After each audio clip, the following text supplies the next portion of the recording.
The Law, Volume 2. Thou shalt not apply icy hot unto thy nutsack, for on that day your eyes will be opened, and you will surely die.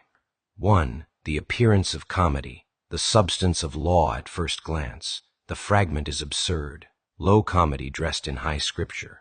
The solemn thou shalt not is a deliberate echo of ancient moral codes, here colliding with the banal specificity of a topical ointment.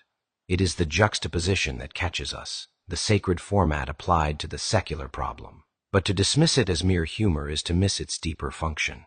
Like many zero-friction machine company products, this fragment is not simply a warning about the physical world. It is a coded statement about limits, boundaries, and the necessity of respecting certain laws, whether they be chemical, relational, or existential. The humor makes it memorable, but the underlying principle is deadly serious. 2. The commandment form. Let's consider the first words, thou shalt not. This is the imperative form of the ancient lawgiver. It's not please don't, or I wouldn't recommend, or you might regret. It is absolute prohibition. The form carries an implicit truth.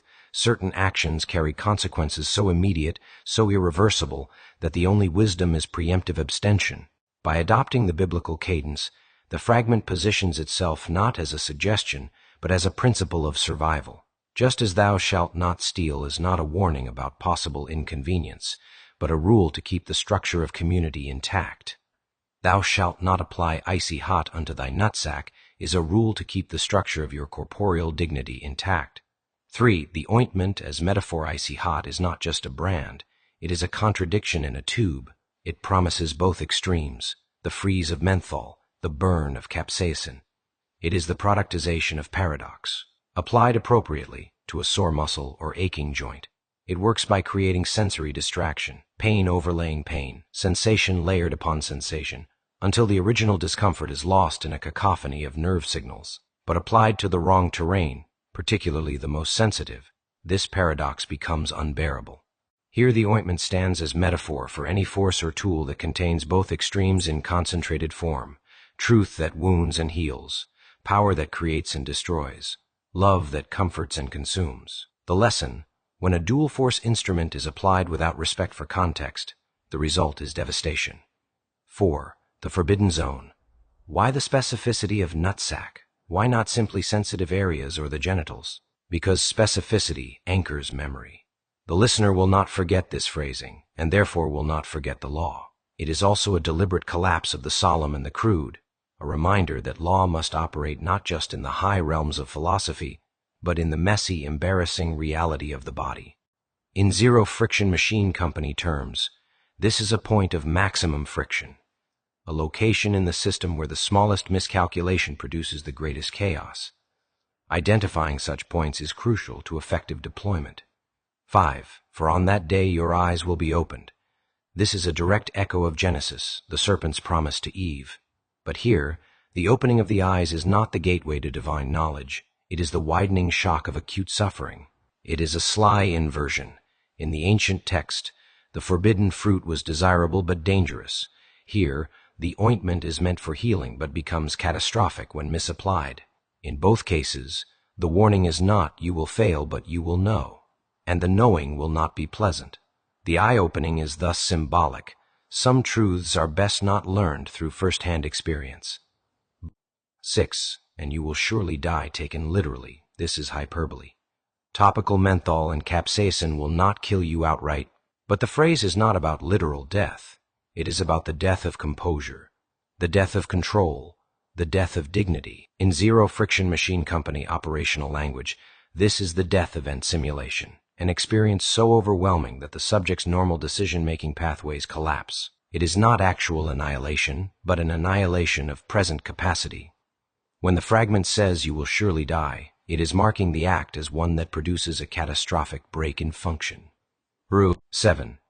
The universal law hidden in the humor. Strip away the crude imagery, and you find the essence of a universal principle. Do not apply volatile, contradictory forces to your most vulnerable places. This is as true in politics as it is in athletics, as true in personal relationships as in physiology. Do not bring heat and cold, stimulation and suppression into direct contact with the core of what must be protected. This is why the fragment belongs in the law series. It extends the first volume's attention to paradoxes opposites attract, and like attracts like into the realm of consequence. Volume 1 tells you what is, Volume 2 tells you what not to do with it. Calls 8. The psychological parallel. Think of trauma work. Some people, in an effort to heal, expose themselves to raw and opposing forces, confronting their deepest pain without sufficient safety, mixing heat and ice on the psychic flesh. The result is not healing but re-traumatization. Or think of negotiation. To apply simultaneous flattery and insult to a delicate ego is to produce a shock that may destroy the relationship entirely. The icy hot effect in communication is a known hazard. The push-pull of contradictory stimuli can be intolerable when directed at a person's core identity. 9. Why the Zero Friction Machine Company would deploy this. The Zero Friction Machine Company deals in devices that move through the mind without catching on resistance. Sometimes, the best way to teach a delicate truth is to wrap it in absurdity. By using a grotesque and memorable example, the fragment makes the lesson stick without inviting immediate defensiveness. It is also a diagnostic tool. How a person reacts to this fragment tells you about their relationship to boundaries, to humor, and to pain. If they dismiss it outright, they may be reckless. If they over-identify with its warning, they may be overly cautious. 10. The larger catalog context placed alongside the law, Vol. 1. This entry performs the role of a field addendum, a very specific, situational application of the general principle. Where Vol. 1 speaks to the great cosmic mechanics of attraction, Vol. 2 speaks to the small personal mechanics of avoidance. One is about engaging with forces, the other is about steering clear of certain collisions entirely. 11. The cultural layer. Part of the brilliance is its universality across humor boundaries. The body is a common denominator. Everyone understands pain. The genital reference, while crude, also ensures a visceral, almost involuntary reaction.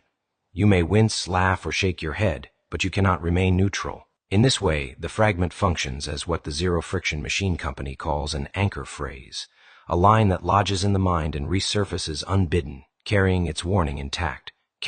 12. Closing the circle. The humor draws you in, the shock holds you, the formality elevates it, and the specificity seals it. What began as a vulgar joke turns out to be a precise articulation of an ancient truth. Know where you are most vulnerable. Know which tools are too volatile for direct contact with that vulnerability. And when you encounter such tools, handle them with context, not bravado. In this way, the law, Vol. 2 is not about ointment, not about anatomy, not even about heat and cold. It is about the survival of the self in a world full of volatile compounds, some of which are sold in friendly-looking tubes.